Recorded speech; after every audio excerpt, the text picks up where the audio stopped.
Good evening. I call the June 12th, 2025 meeting of the Park Hill Board of Education to order. Mrs. Barber is absent this evening. Please join me in the Pledge of Allegiance. I pledge allegiance to the flag of the United States of America and to the republic for which it stands, one nation, under God, indivisible, with liberty and justice for all.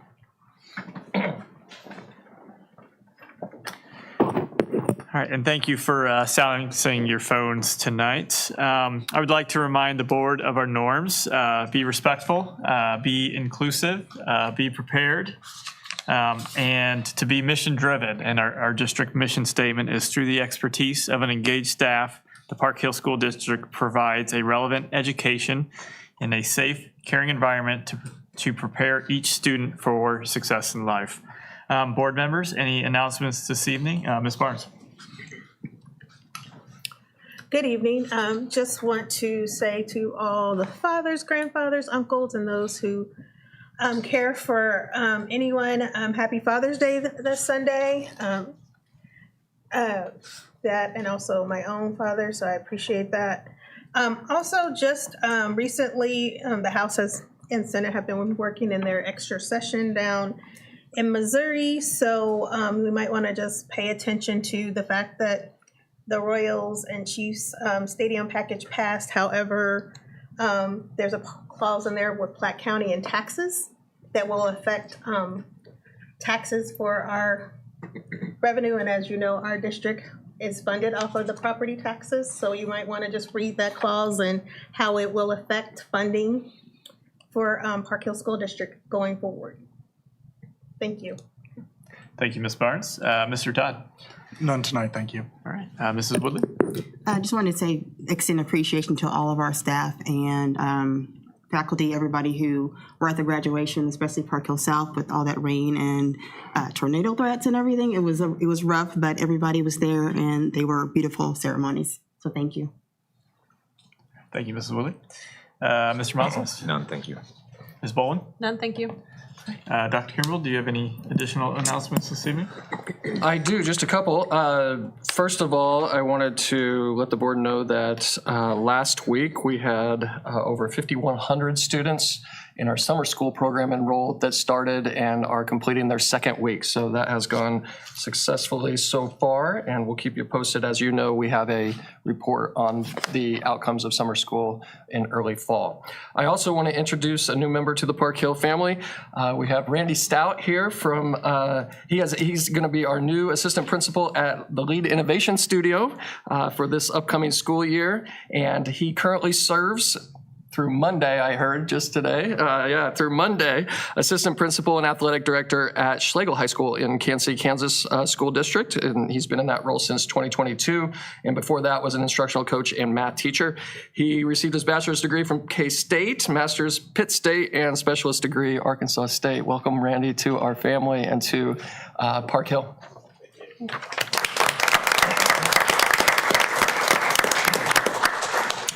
That's it. That's all I have this evening. 5,100 students in summer school. By my math, that is just under half. That's right. Our That's students right. are participating in summer school, so that's amazing. All right, we'll now move on to item 2, the adoption of the agenda. So I will need a motion and a second to adopt the June 12th, 2025 agenda as presented. So moved. Second. All right, I have a motion from Mr. Todd and a second by Ms. Boland to adopt the agenda as presented. Dr. Kimbrell, are there any modifications? None tonight, thank you. All right, and board, do you have any modifications? Seeing none, all those in favor say aye. Aye. Any opposed say nay. Any abstained? Okay. Motion carries 6-0. All right, item 3 for tonight is public comments. During this part of the agenda, we will receive public comments from patrons who pre-registered by the noon deadline today, and we had 0 patrons pre-register.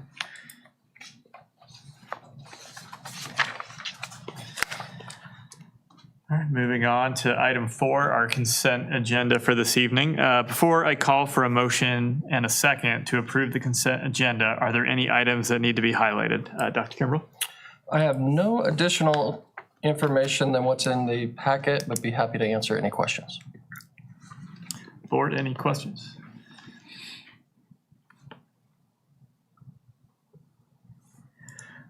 In the consent agenda, there's the program evaluation for social workers. And I just wanted to point out that, the amazing work that our school-based therapist is doing. But there is, still a need there with some students that are on a wait list. I know with the kind of a direct example of the Children's Services Fund where it might have been able to help out with that because, as we have a capacity issue, multiple other organizations also have capacity issues. So I didn't know if there was any comments on that, on just how that's going. I know did we just finish our first year or second year with the second? Okay. Yes, you're exactly right. And if you look at that program evaluation, you will see that there are students still on a waiting list and some unmet needs, and that's a capacity issue. If you remember back to the budget assumptions process, in which later in the meeting we will be talking about the budget, but in that time we have a strategic plan of putting a new person in place in the future, and right now we have that scheduled for next school year, and that's what we were looking at in terms of an assumption. The current capacity, we are seeing kids, we're doing what we can, and there's just a lot of need out there. Yeah. Okay. All right. Well, thank you for those comments on that. So yeah, thank you. All right, board, any questions on any other items? Okay. Then I'll need a motion and a second to approve the consent agenda items 4.2 through 4.20 as submitted. So moved. Second. I have a motion from Mrs. Woodley and a second by Ms. Barnes to approve the consent agenda as submitted. Any further discussion? All right. All those in favor say aye. Aye. Any opposed say nay. Any abstained? All right, motion carries 6-0. All right, we'll now move on to our action items for this evening. 6.1 is approval of receipt of the April 2025 Treasurer's Information Report, quarterly update to the Board of Education. Dr. Kimbrell.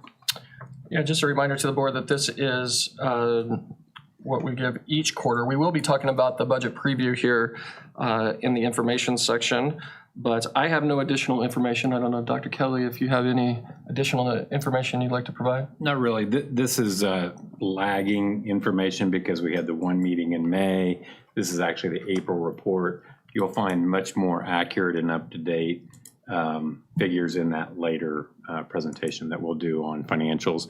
And that presentation is structured, the reports there are structured very much like the Treasurer's report. So it's a better resource at this point in time on how we'll end the year. Okay. All right, board, any questions now, or we'll wait for the information presentation later? Okay, then I'll need a motion and a second to approve item 6.1, approval of receipt of the April 2025 Treasurer's Information Report as presented. So moved. Seconded. All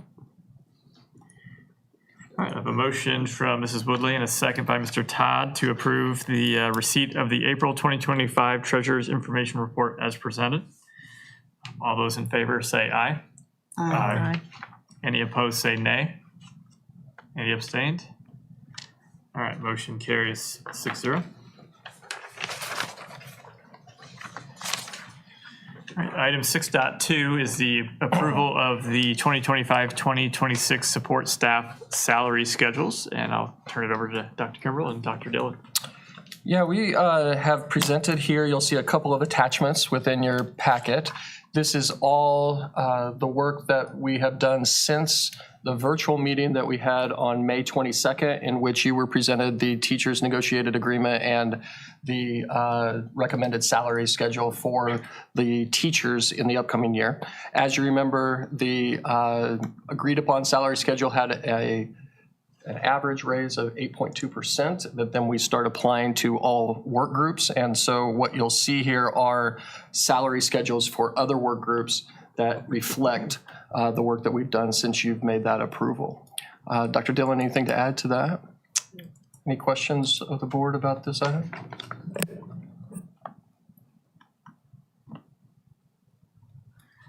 Seeing no questions, I'll need a motion and a second to approve item 6.3, I will need a motion and a second to approve item 6.2, approval of the 2025-2026 support staff salary schedules as presented. So moved. Second. All right, I have a motion from Mr. Todd and a second by Ms. Boland to approve the 2025-2026 support staff salary schedules as presented. All those in favor, say aye. Aye. Any opposed, say nay. Any abstained? All right, motion carries 6-0. All right, now we'll move on to item 6.3, approval of Commerce Bank signature card and certificate of resolution of corporate board of directors. And Dr. Kimbrell and Dr. Kelly.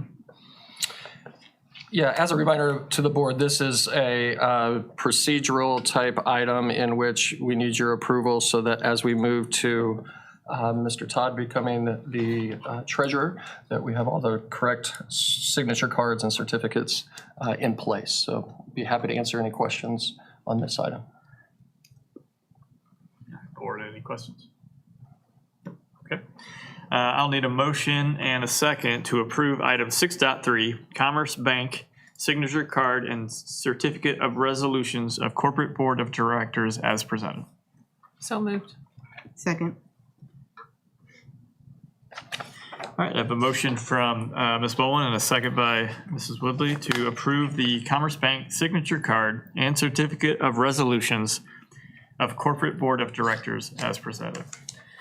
All those in favor say aye. Aye. Any opposed say nay. Any abstained? All right, motion carries 6-0. All right, now we'll move on to our information presentations tonight. Item 7.1 is our 2025-2026 budget review. Dr. Kimbrell and Dr. Kelly. Yeah, I will give a high-level introduction to this and then turn it over to Dr. Kelly for the more detailed presentation. I want to back up to remind the board that it was back in February that we presented our budget assumptions in which we started this process on what we were looking ahead to relative to the 25-26 school year. Since that time frame, we had propositions G and O pass in the April 8th election. So that is now impacted how you see some of the different changes that have made since that budget assumptions presentation. In April, we started previewing revenue. In May, we previewed expenditures. And then tonight, we're putting that together. I will make note that there is no action required tonight. That is something that we will be seeking on June 26th. As the next board meeting. Remember that you have a statutory obligation to approve a budget every year by June 30th. What you will see tonight is very similar to what you've seen in the past, but there are some modifications. And some of those modifications are coming around the expected revenue. And that's based on some information that we've received relative to our assessor's office and how that's being handled this year. Dr. Kelly is going to talk about that on the slides there. And so we, whenever you see some changes in color, and he'll point that out, those are some of the amendments that we've made to what you saw in April. And we needed to make sure that we were updating you before you approved that budget, that we made some changes based on what we presented previously. Dr. Kelly? Thank you. First several slides are repeated from our April and May presentations, so I'll move through. Of course, all of this budget is to assist and support our CSIP, specifically the strategy to create a sustainable budget is a specific action listed within the CSIP, and so that is what we are in the process of doing. This is an annual process, and we're at the tail end of it, and then we'll start again in July. This will be, as Dr. Kimbrell mentioned, the last time that we'll be able to present preliminary data, and we'll bring to you the full budget at June 26th. There should not be, hopefully, a lot of changes in the values between now and June 26th. And where there would be, we'll let you know that on June 26th, but I'm not anticipating a lot. The one change on the fund balance targets I do want to bring up is specifically on Fund 400, the Capital Projects Fund. In our budget assumptions, we discussed with the board the concept of changing that metric that we utilize. It was that we were targeting trying to maintain a fund balance in the capital fund anywhere between 65% and 85% of an average of our capital expenditures in the prior years. And what was becoming difficult, and really what was going to be more difficult as we began to spend a significant amount of capital dollars to help support the bond projects, was that was not really a feasible target anymore. Just simply, there was no reason to have that much cash in the capital fund balance. And so the proposal there was, as a part of budget assumptions moving forward, that we would target a flat value, and that's between $3.5 and $6.5 million. And so when I show you the budget next time, not just next year, but future years will be tested against that metric and no longer the 65 to 85% metric. As I mentioned in the Treasurer's report, we're consistent throughout all of our reports so that you would be able to pick one up and be able to translate it and align it with like the Treasurer's report, the budget, and our other reports are in a very consistent format. That format is actually prescribed to us by DESE and is available in the Missouri Financial Accounting Manual. On operating fund balance in April, one thing that I did not show was what the budget was expected to be. So the data that you see here is the bars represent the cash that we would project to have. And so the purple bar is actually an estimated value. It's reasonably close because we really just have 2 more weeks of activity both on revenue and expenditures. And so that's a pretty reliable number there that you see on the purple bar. You can see that we're well outside of our 18 to 22% range. That is intentional and strategic. We will have significant one-time operating costs associated with opening Angeline, Washington. And so we have been preparing for this. And so that will obviously be addressed in next year's budget. And the blue bar is new. You have not seen that. It is currently at 18%, which is the lower end of our target, but still within the board's target. And so we've crafted a budget that would drop our fund balance to 18% at the conclusion of next year.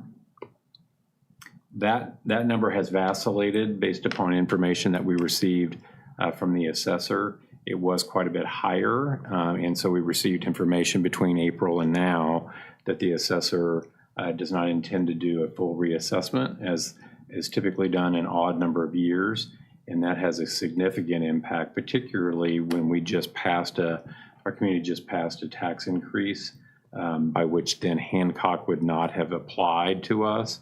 And so it's a particularly bad year for that to occur. And it's curious, obviously, why it's even occurring at all. Every other odd number year that I've been here and across the state is a standard reassessment year. Have you been given any reason why that, anything been communicated as to why there's a change in process?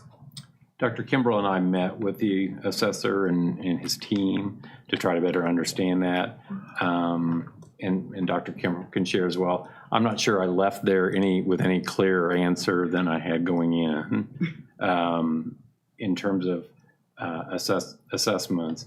There was a discussion that the Board of Equalization process has undermined the assessor's work, and that the Board of Equalization, which is the process that occurs in July when we can protest taxes or our assessments, that in recent years that process has become just a sort of an automatic, and so I guess it's proven the assessor's work to be sort of null and void because the Board of Equalization is decreasing.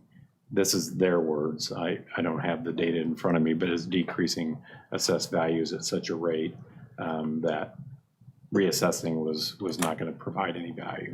To offset that. Yeah, there's Not, More of like a Jackson County issue? I'd be curious to know what percentage of Platte County has appealed to the Board of Equalization.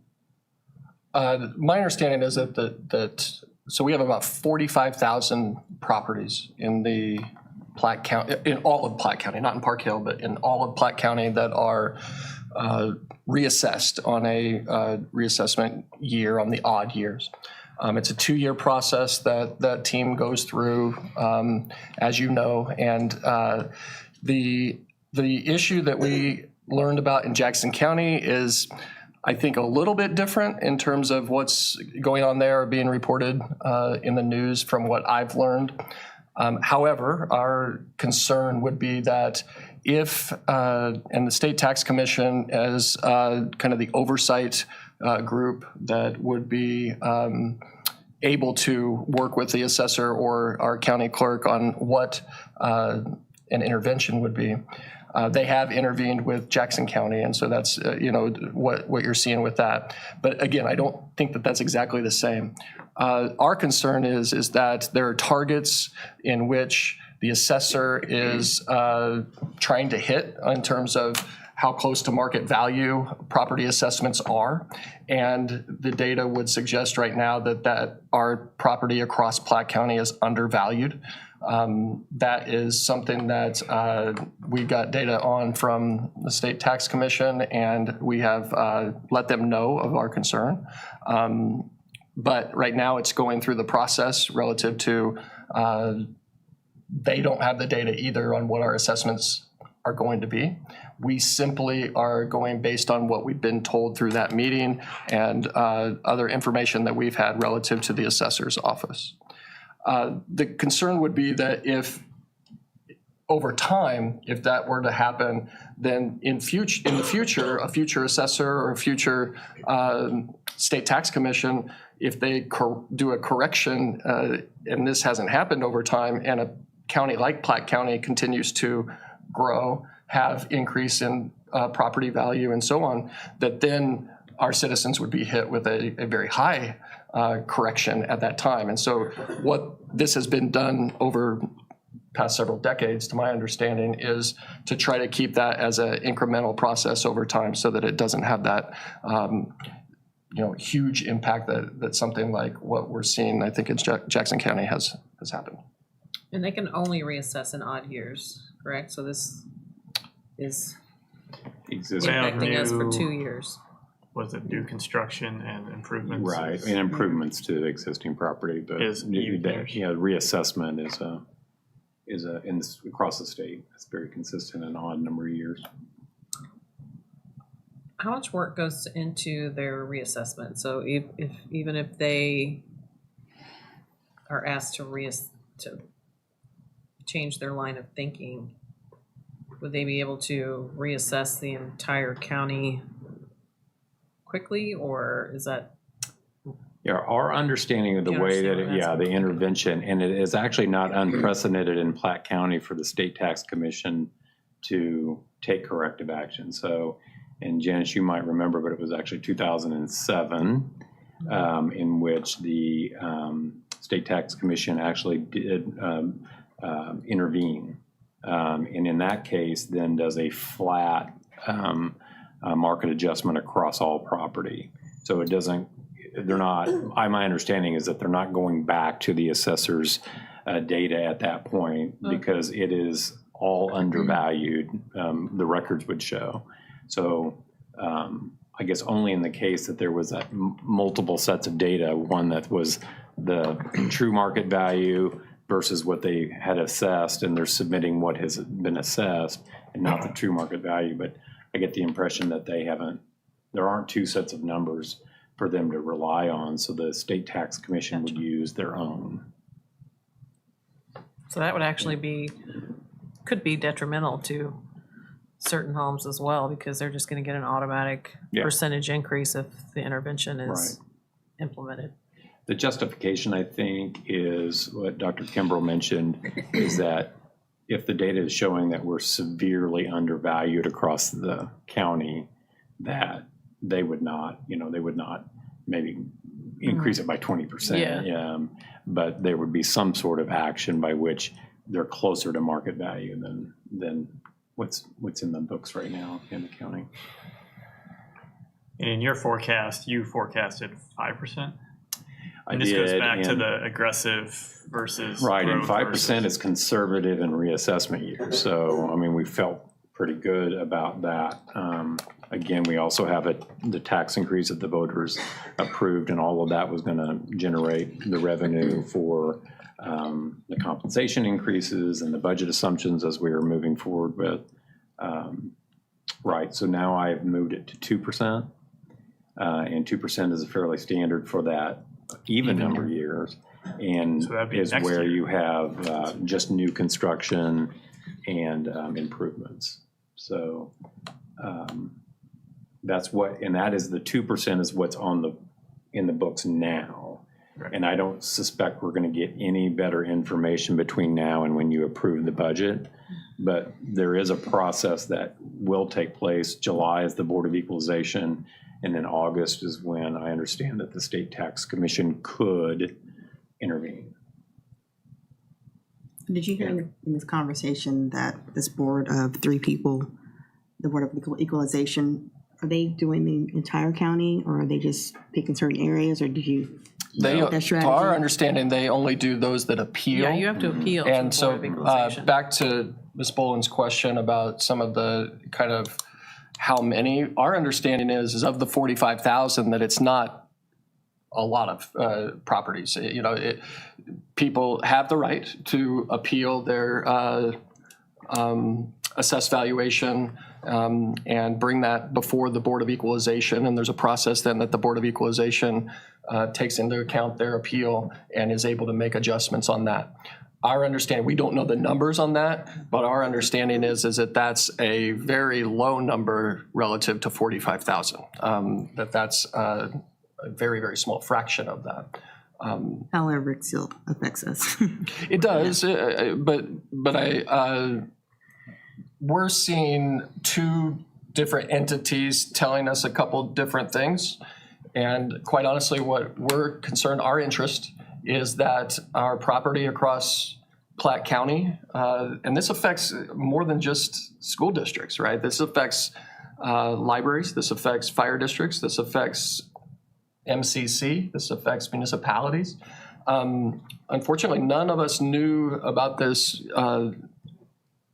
previous to late last month, and it does affect us in a way that what we have an interest in is making sure that our properties are assessed fairly at market, as close to market value as possible. That's what we feel like helps us with our budgeting process, helps us with predictability. We set, you as a board see things that we are putting in place relative to staffing programs and so on. We need to make good on those plans that we were putting in place for our students. And that's a change from what we've seen in the past, and that's why we're having to adjust a little bit here. We believe that we have a plan in front of you that can withstand this if there was no growth added. But over time, I think that that's going to be a significant issue for our district along with our other districts that are in Platte County.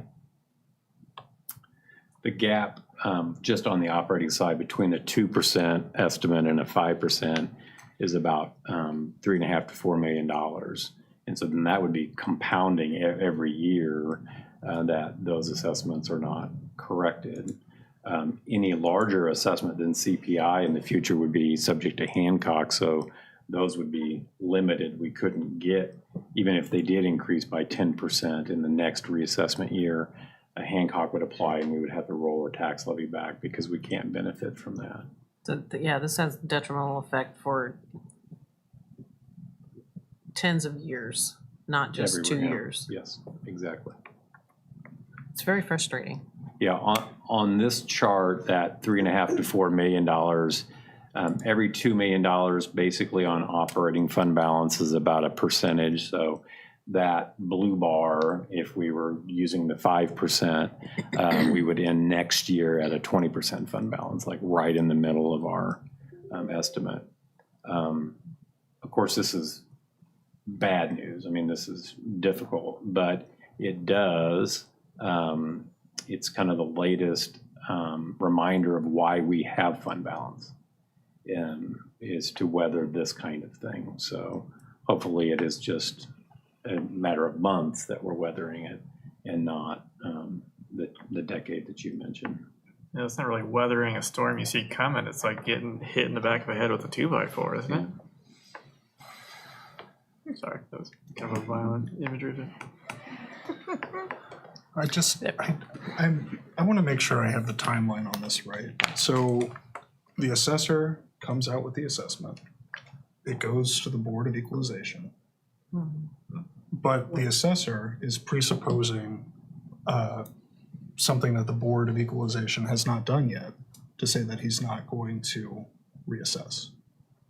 I think his argument would be the past few years in Jackson County, when they hiked their assessments so at a very steep rate a couple years ago, and there was a huge amount of people that appealed to the Board of Equalization. And at some point, they did start just kind of rubber stamping those and saying, we'll take you back to your last assessment.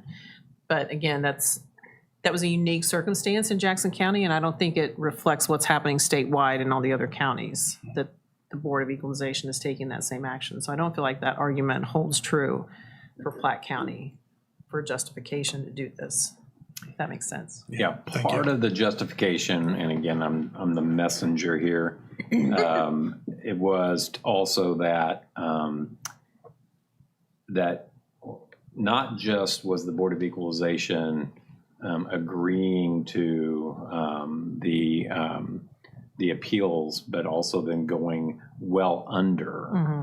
And so the assessor kind of mentioned that keeping assessments at zero might very well actually yield a much better result than if a set of properties all were to drop beneath, and actually drop in value. Of course, that's not true because there's 45,000 or 4,500. 45,000 approximately. Right. So Yeah, and the Board of Equalization is only seeing a fraction, so that logic makes zero sense whatsoever. But, and this is maybe the final point, again, I'm just the messenger. Nope. But that the assessor's job, according to their office, is during reassessment is to include values that were assigned during the latest set of Board of Equalization processes.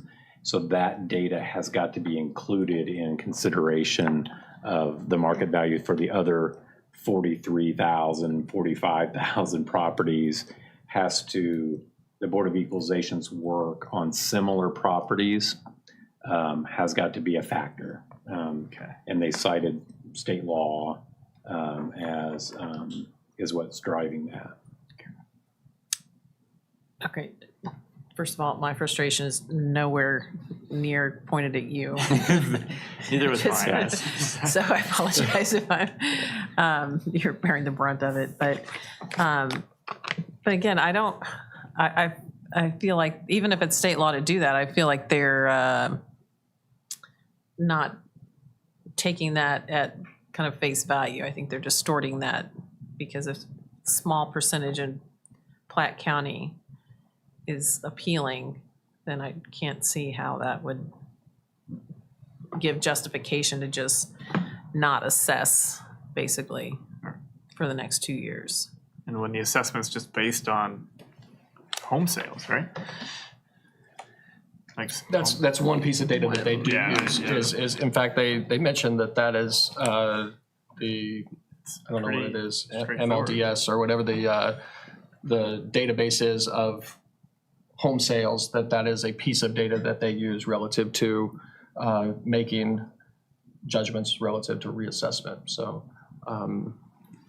we have not seen that data. We don't know what process has happened at this time.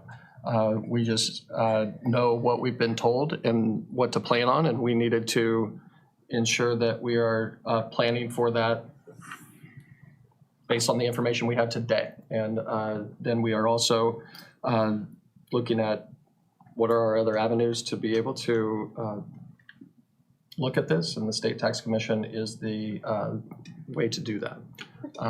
So that has been the process that we're following at this time. And there still has not been a press release from the assessor, or like, would we still not know about this if? I don't know. Yeah, That's a speculation. Well, Type no other question, so- entity that we've talked to since then has been notified. I've talked from to, us. I've talked to several other taxing jurisdictions that had no knowledge of this. And the other 4 school districts in Platte County. The other 4 school districts had no knowledge of this either. At what time is the official reassessment due? When do they have to provide? Dr. that? Kelly, can you talk about when we typically get a letter from Yeah. the county later Yeah. this month? So can you talk about that process that we would be expecting? Yeah, then typically from our perspective, what happens at Park Hill is that we wait for what's called the pre-Board of Equalization assessed valuations, which, and that typically comes in the last week of June, so I suspect we're still going to get it.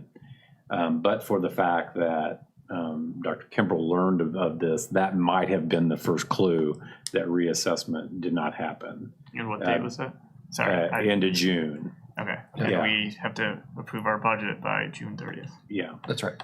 Yeah, so, and that process probably isn't really the county or the assessor's fault at all, that it's not aligned with our budget.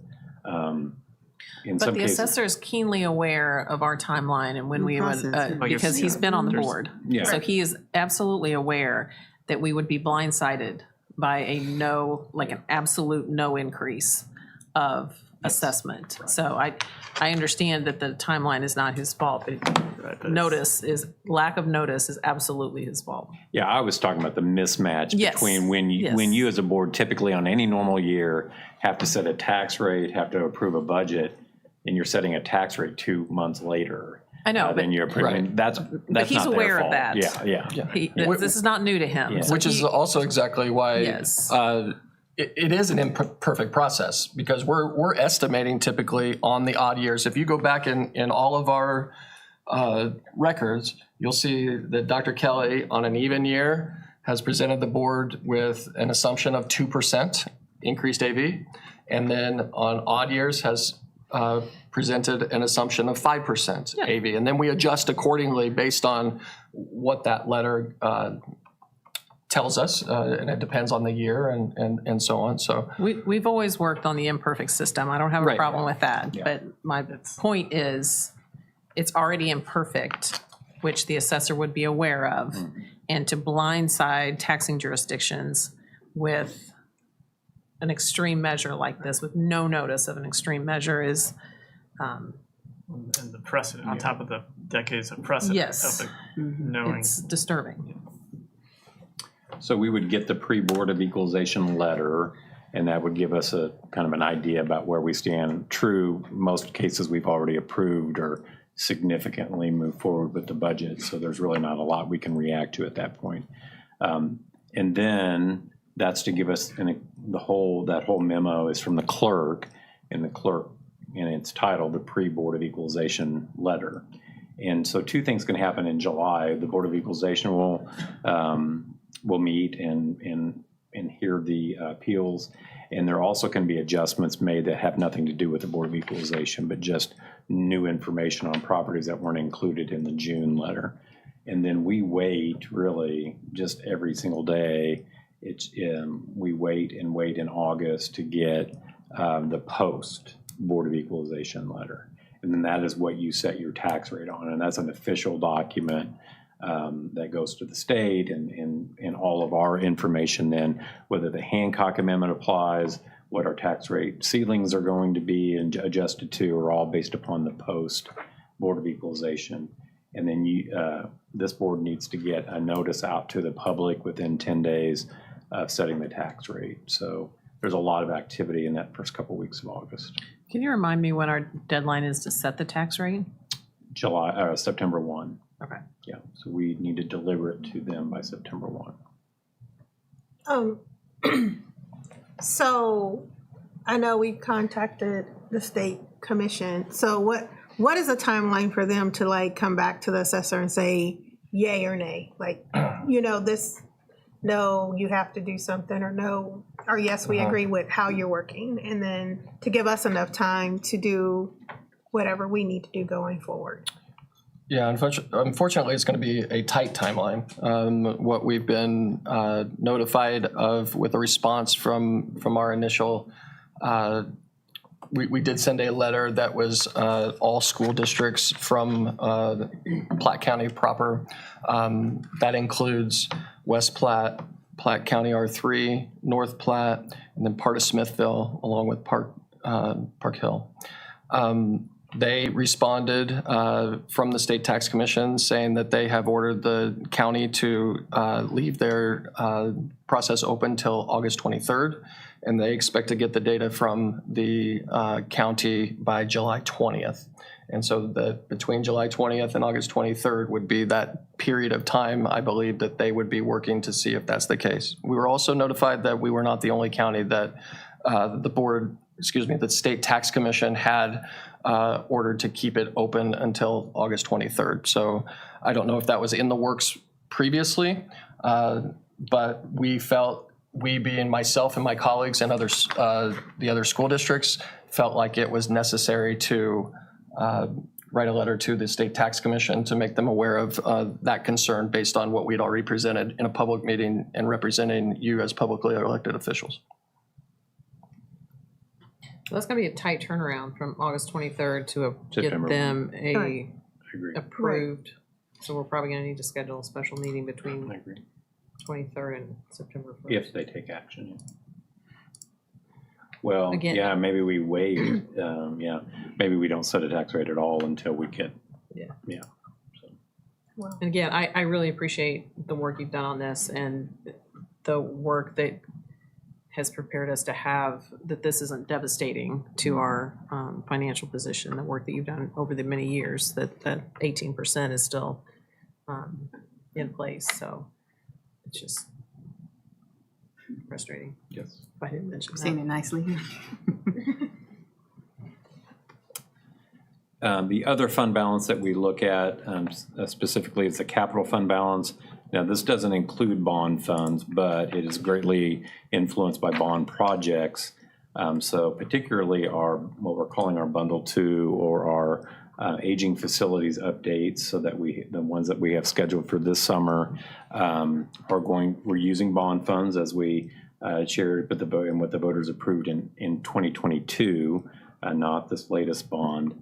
And then we will use this gap right here and to supplement and enhance the work that's being done in each one of those buildings.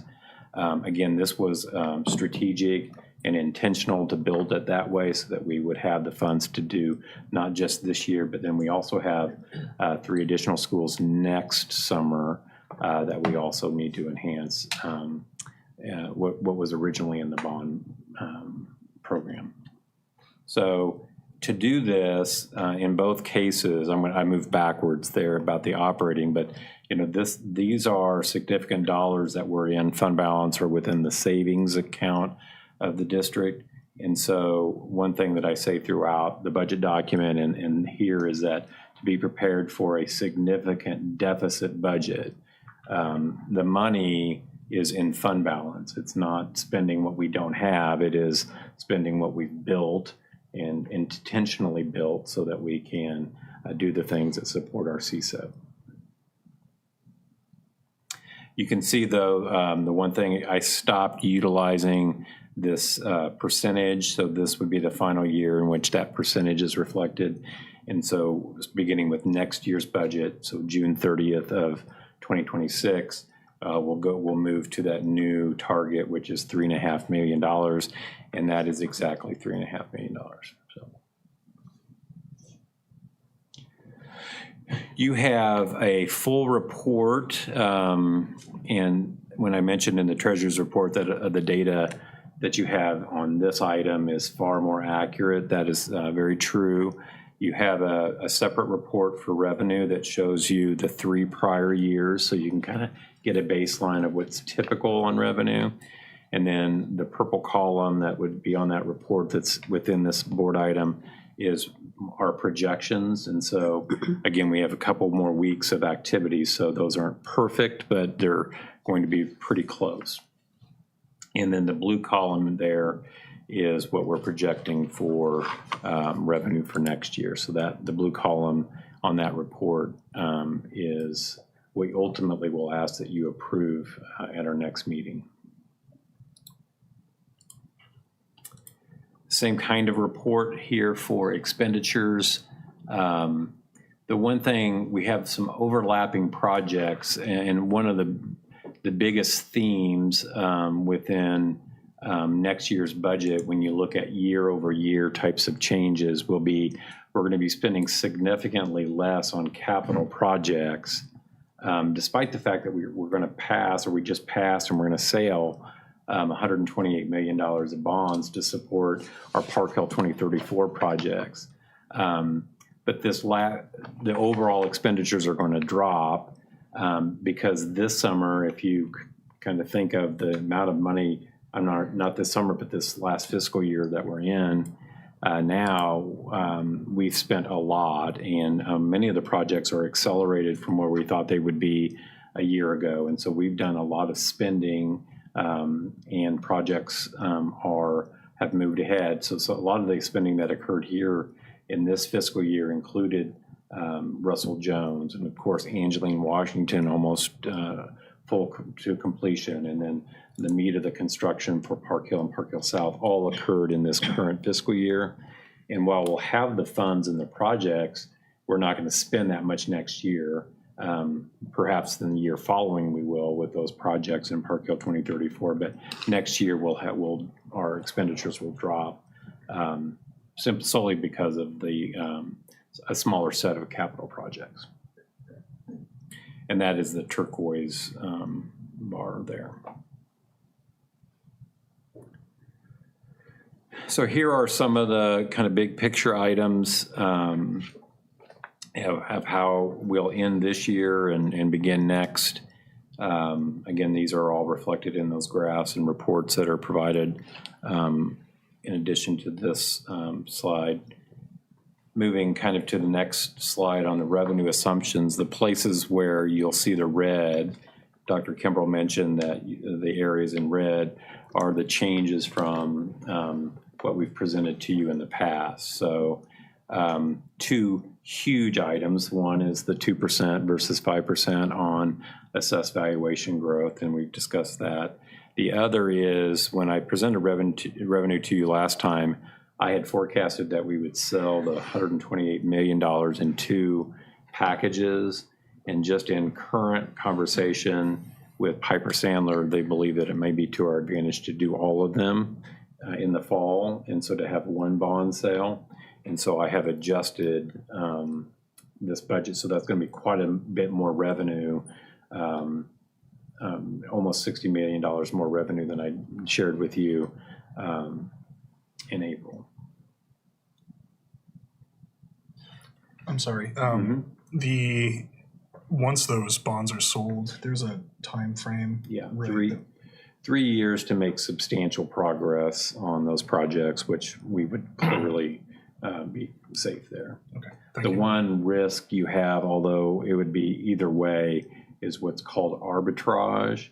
And there is actually going to be an expenditure in next year's budget for the arbitrage that was assigned to our April 2022 bonds. And what arbitrage is where the federal government looks at the money that you've made on interest and has said that you've earned too much of tax-free dollars.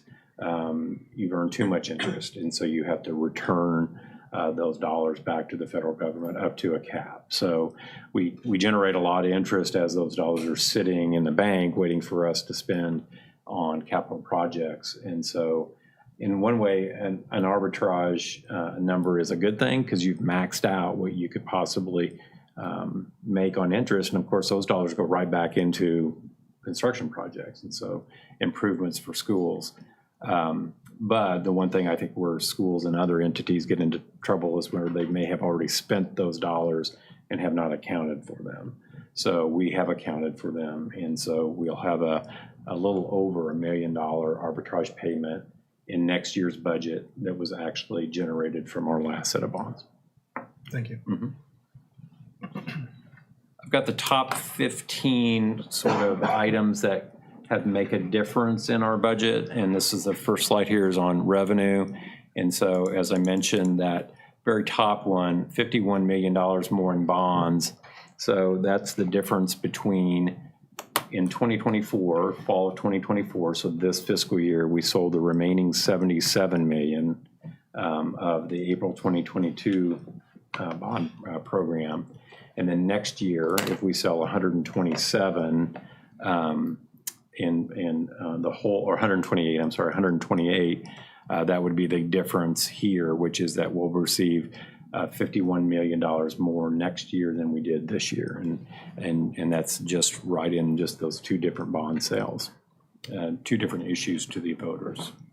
The other items that even despite the 2%, our tax revenue will increase, and then that is primarily because of a 2% assumption, but the voters passing Proposition G and O is going to generate more revenue. So that is the impact of what the voters approved in April is highlighted on the second line. And those other items are fairly typical. None of those really stand out, but I'm glad to answer any questions if you. I have a couple of questions, Dr. Kelly. So is any of the stuff that's going on with the federal government, like cutting early childhood, school lunch programs, Medicaid, any of those things, is that why these things are in the red, or like they're lower than what they've been in the past? Are we making those assumptions that those things will not be funded based on the budget bill that's coming out, or are we just still going with what is and has been? That's a really good question, and we don't have an answer on it. So kind of going down the federal items there. So Title I, we're doing the best we can in terms of what even that, what our allocation is going to be. In most years, we would know by now, and so it's just a big mystery. Okay. So that is a plug number, and so when we get that allocation, Dr. Bridewell and her team will put the program together, and we'll learn what the true budget will need to be for Title I, and it'll be based upon the actual allocation. Medicaid is, actually that Medicaid is an increase. So that is reflecting an increase. And that actually has to do with more of a timing of when we get the revenue for Medicaid. We're showing that we're actually going to get a year and a half's worth of revenue next year because we were a little slow this year on it. So that is actually going to be an increase. Also an increase in the school lunch program.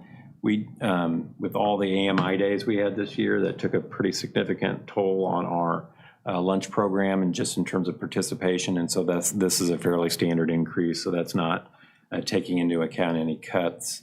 The ARP ESSER 3 was going to go away anyway. That was all the way back for COVID relief, and that particular program was for tuition reimbursement for teachers. That was going to be the last year of it regardless, so it has nothing to do with the current budget. And more on lunch. And so those would be, the ECSE also has to do with kind of a year-over-year change. And I think we're being pretty conservative in terms of what we think we'll get. That's not really reflective, that 193 is not reflective of a budgetary issue at the federal level. That early childhood SPED program is funded both by state and federal dollars. And that's more of an anomaly just about when we're done with one fiscal year and then when we apply for the funds and when we receive them. So that's not really dealing with that. But I think your question is good in that, and there's a lot of other things that aren't on here that we still don't know about, which like, Title II, Title III, IDEA, those programs are all, did I miss any? Title IV.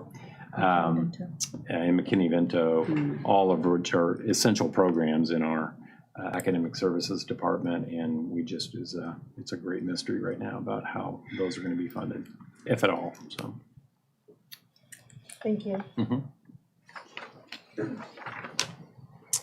So same kind of layout here for the expenditures. The red again are ads from last time. And so when we presented in May on expenditures, we had not yet approved the compensation. And so the items that you did, of course, on May 22nd, and then again tonight, have solidified that. And so that is an updated, and that's now included in these budgetary values. I mentioned this briefly last time, but this idea that last time I presented, we were going to do a really large laptop replacement for all three elementary, middle, and high school. And so I think I even mentioned then that we might strategically want to split that anyway. And so one way that I kept us within that 18% fund balance is basically shift some of those dollars, some of that program to fiscal year 27.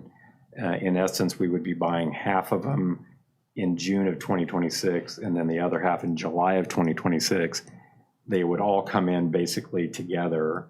And so it's not really impacting the rollout. It's just when we pay, we're just going to pay in 2 different fiscal years. And so that's more of a on paper shift, but it did allow us then to stay within the 18% on our fund balance. And then really the large expenditure in capital outlay, again, this is non-bond funds, but that's $24.5 million that we're putting into our buildings to address our aging facilities goal within our CSIP. Can we talk about some of those numbers in detail? What's that? Can we talk about some of those numbers in detail? Because I'm looking at the detail for the 6,100, the salaries, Yeah. and it's going up by 12 million from 120, which is like a 10% gain in salaries, but we're only increasing salaries by 8.2%. Is that correct? Yeah. We have additional staff, and so opening Angeline, Washington. We're talking about $2 million extra dollars. So how much do we think that's going to cost for additional staff? Hawthorne, or Angeline, Washington, I don't have that in front of me, but I can get it for you. Okay, I can't imagine it's $2 million. That how seems like a Yeah, how it's broken down. That includes administrators, other work groups as Is well. it open cards also, maybe? How many open positions do we have? Right now, we have about 16. Okay, so that's a big number. Okay, yeah, I'm curious about that. And then the 6,200 employee benefits, it looks like it goes up $2 million every year. So, okay, so don't worry about that one. Healthcare insurance. Yeah, you can see them making their money on that. And then on the purchase services, you mentioned in your slide there that it was, the big thing was transportation. And it looks like it does go up by 1.7 million, but then there's other professional services, 6319 goes up by 1.7 million. It goes from 2 million to 33,700,000. Mr. Montes, are you what is looking that? at one of These are the the report. reports? Yes. Okay, the expenditure report? Yes. Okay, thank you.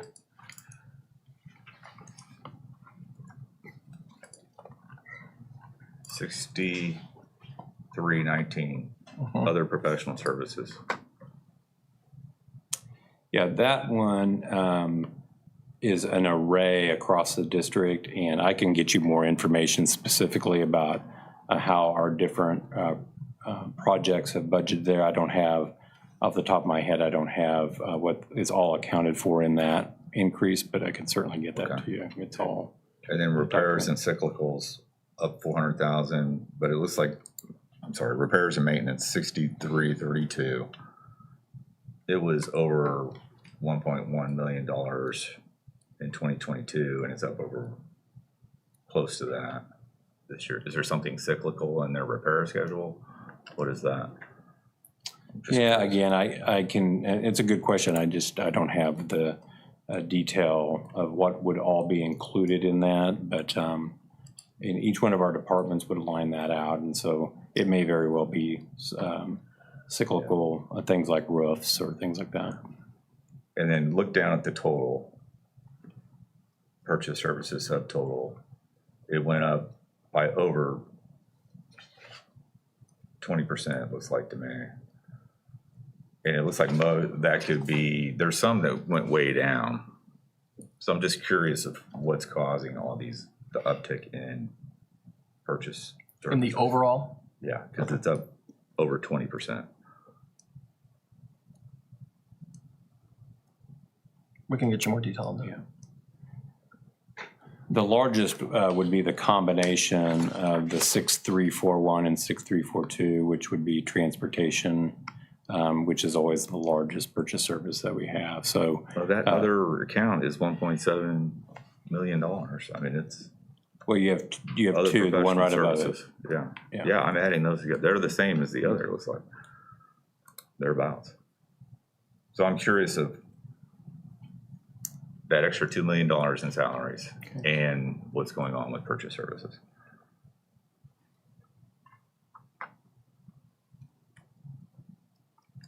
We'll get that for you. And then supplies and materials, that looks like it fluctuates. And the others are capital and debt, so Yeah. I don't have any concerns there. Anything on supplies that you need? It looks like it's cyclical, if you look at those numbers. So I don't need anything there. Okay. Was the repairs and maintenance the other one that you were talking about being cyclical? It looks like it is. That's an assumption, so, 6332? yeah. If you could just answer, yeah, that is. We'll look into it.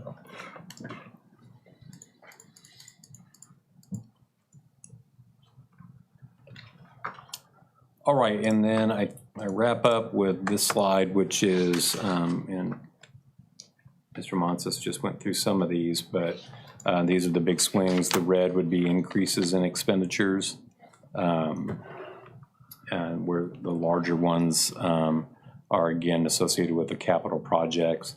That equipment is capital equipment.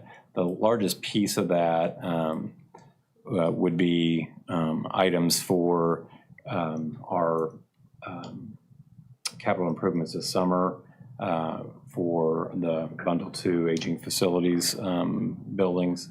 And so that would be one of the larger items here out of our Fund 4.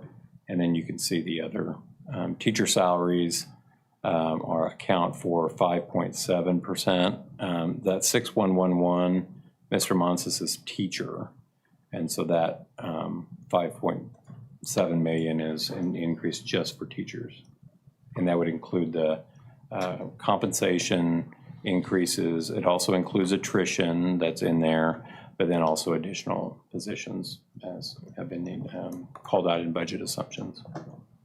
But that shouldn't be more than 8.2%. It should be. Well, it depends on the number of additional FTE that we would have. So that's the Okay. piece of That's it. true. Yeah, that could account for some of it. It's already a big number, so it should be. Yeah. If your FTE stayed the same, you're right. But there's no way it could be higher than 8.2%. Any other questions on this? I did make a note down here on the arbitrage number. So you can see that as a $1 million expenditure for next year. But we're earning interest on it this year, right? Well, we can actually earn interest on it for, it's not actually technically due until 2027. So, yeah, if we waited until 2027, we would earn about $28,000 in interest. 28,000 is 28,000. Yeah, we may. We're earning interest on it right now, though. So it would be to our benefit to wait. That is all I have. There'll be an update next time. We have, before you would approve or consider to approve the budget, we'll do transfers that'll take some corrective action on this current year's budget so that we can make sure that our expenditures fall within budget amounts that you've approved. And we'll also do a big transfer from Fund 1 to 2 and perhaps from 1 to 4, although I don't know that we'll actually need to do one from 1 to 4 this year. And then we would move forward with approving the 26 budget. Just want clarification, because I haven't been in the district as long as other people have, but this has never happened. I'm still fuming about the whole assessor and everything else.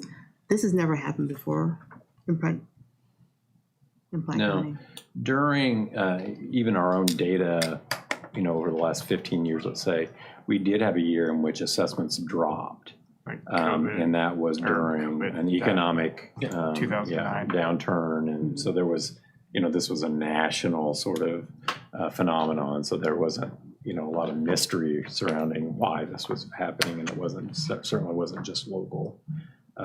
But what you said would be true, that just deciding to not do assessment didn't appear like that was even possible.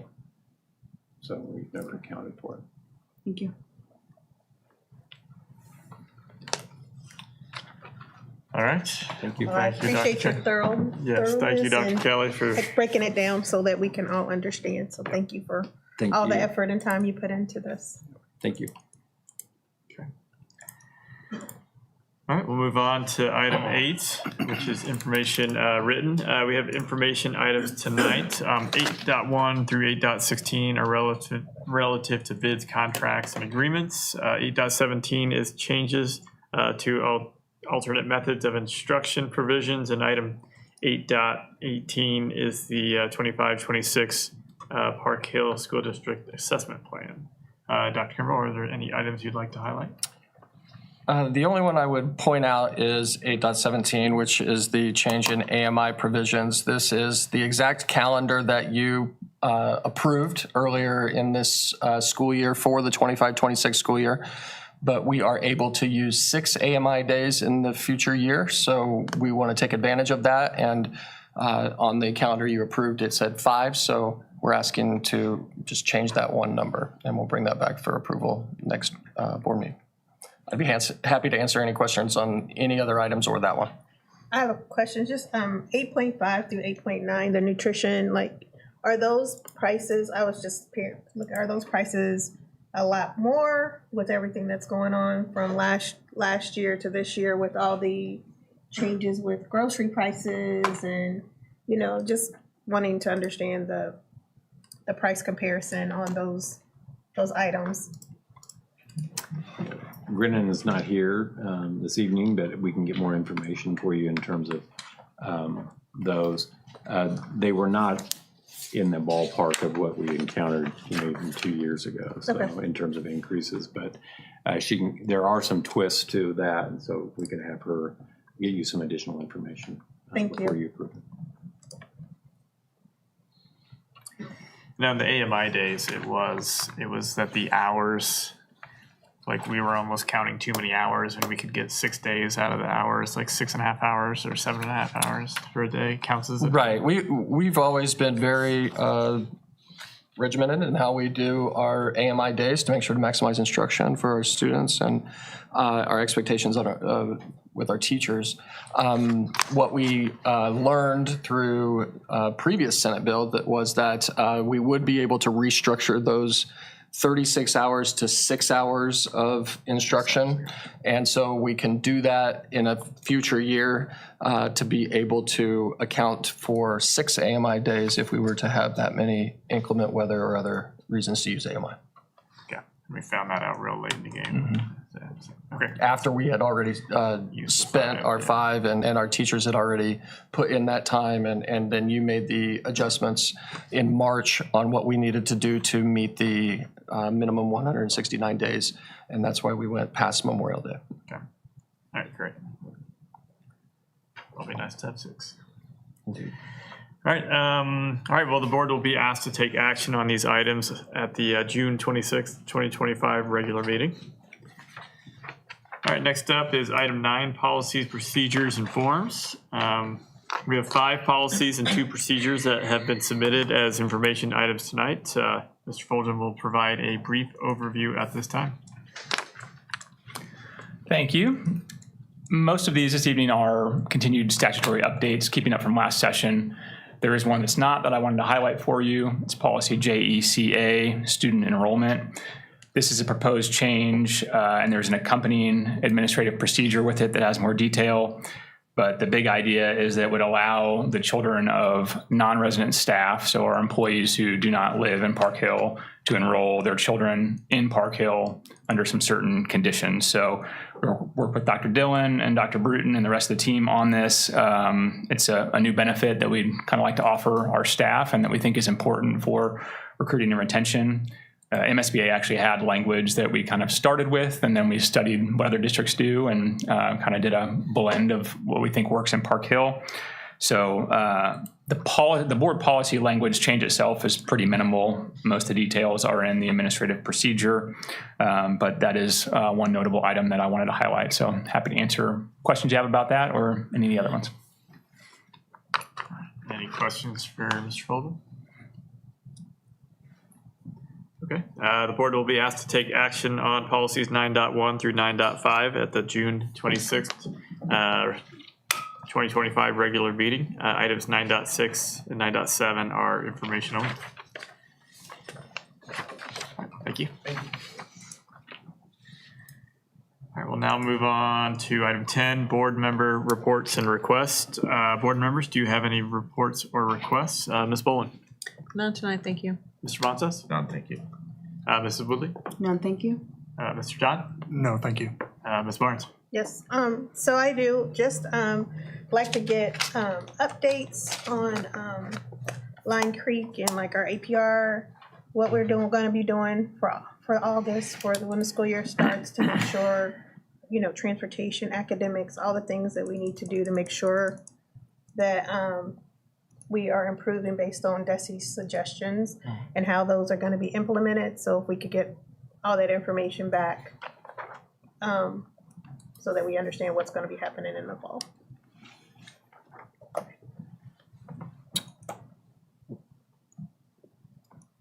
Thank you. Thank you.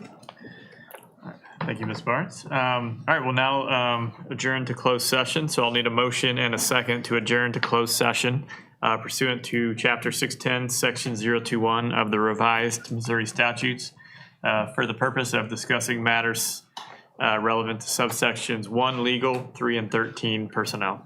So moved. Second? All right, I have a motion from Ms. Barnes and a second by Ms. Boland to adjourn to closed session to discuss legal and personnel matters. Ms. Freeman, can you call the roll? Barnes, Yes. Boland, Yes? Montes, Yes. Terwilliger, Yes. Todd, Yes. Woodley. Yes. All right.